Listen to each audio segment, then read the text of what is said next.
Balaguer ha rememorat aquest cap de setmana el compromís de cas del 1412 en què Jaume II d'Urgell va perdre la corona d'Aragó. En aquesta segona edició de la Fira Arpia hi han participat 40 grups internacionals de recreació medieval arribats de tota Europa. Hi havia una vegada un municipi de la Noguera on els cavallers lluitaven sense por per endur-se la recompensa del seu senyor. Ha anat bé la batalla. Ha estat una victòria. Senyor Mor, aquí teniu la vostra paga. Gràcies. Podeu, senyor. Gràcies. A les batalles sí que és actuació, als combats 1 a 1 sí que és un combat bastant aproximat al que seria realment, amb cops més fluixets, però sí que és un combat real, diguem, no ens deixem allà, no ens deixem guanyar.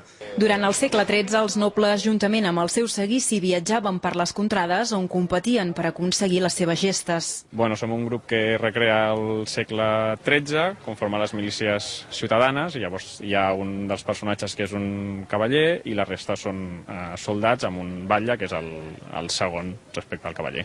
És la segona vegada que Balaguer fa un salt en la història amb el mercat medieval Arpia.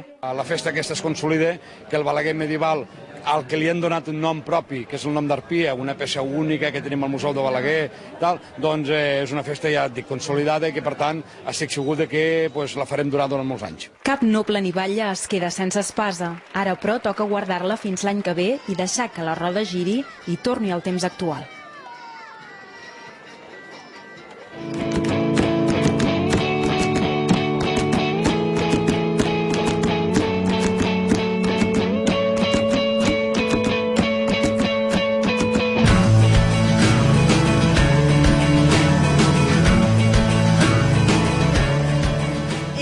Venim de Cambrils, venim a veure la Fira Medieval, que ens han convidat uns amics que són que venen aquí els caps de setmana, i hem vist algunes fires medievals, però mai tan xula com aquesta, la veritat, perquè el dels oficis antics havíem vist alguna vegada alguna mostra, però no era tan real, diguéssim, que aquí surten els artesans de veritat i ho fan, i ens ha agradat molt.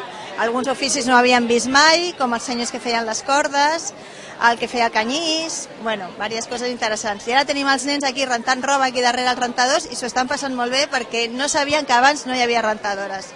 Estic fent una espardenya, estic fent la sola de l'espardenya. Estic cosint ara el que és la llata de llute, que tenim aquí, la llata de llute, un cop la ordim, és a dir, l'enrotllem i utilitzem aquest cordill de pita. A partir d'aquesta agulla anem cosint la sola. I ara estic fent la sola de l'espardenya que ens permetrà després muntar a sobre la puntera i la talonera i posteriorment posar-hi les vetes corresponents i amb això tindrem l'espardenya acabada. Pues venimos de Castellón y estamos participando en las jornadas de recreación medieval. Hemos montado nuestro campamento y básicamente vamos acá a pasar el fin de semana. Y la verdad que aquí las jornadas están yendo muy bien porque nos han ayudado bastante, el sitio es muy bueno, hay sombra, hay buena comida y además estamos viendo aquí una feria que hay bastantes artesanos, que normalmente eso ya se pierde bastante y la verdad está bien que se siga haciendo. Sobre todo el buen ambiente que hay y que los organizadores han trabajado mucho para conseguirlo porque está todo muy bien hecho.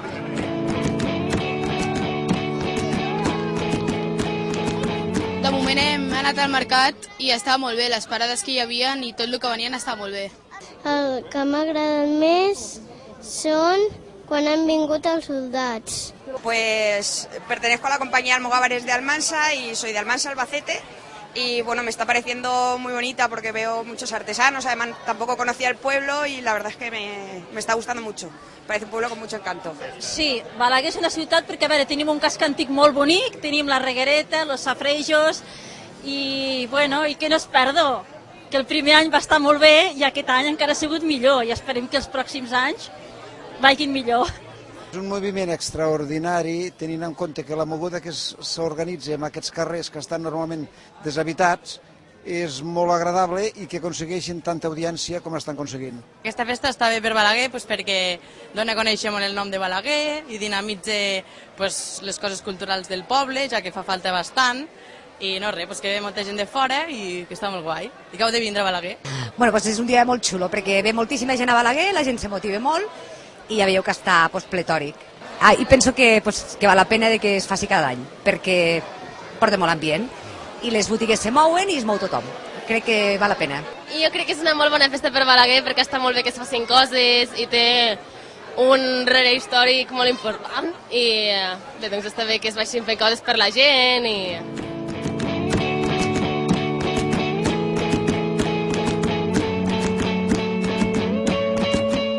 Bé, ja ho podeu veure, aquest segon any ha estat també espectacular, tot està ple, les activitats que han posat noves, sobretot la del carrer, la de la plaça El Pou i la de la Reguereta, un èxit, la dels oficis, la mostra dels oficis també està sent un èxit i tot el recorregut que estem fent aquest any des del carrer d'Avall, plaça El Pou, carrer l'Escala i carrer Major, pues està, però bueno, a rebentar de gent. Jo penso que es mereix. A més, és una ciutat que durant l'època medieval té molta història de l'època medieval i com que té molta història de l'època medieval, jo penso que ho hem d'explotar i li hem de donar més continuïtat, amb més activitat i sobretot amb més participació de cara a les associacions que tenim aquí a la ciutat que són molt participatives.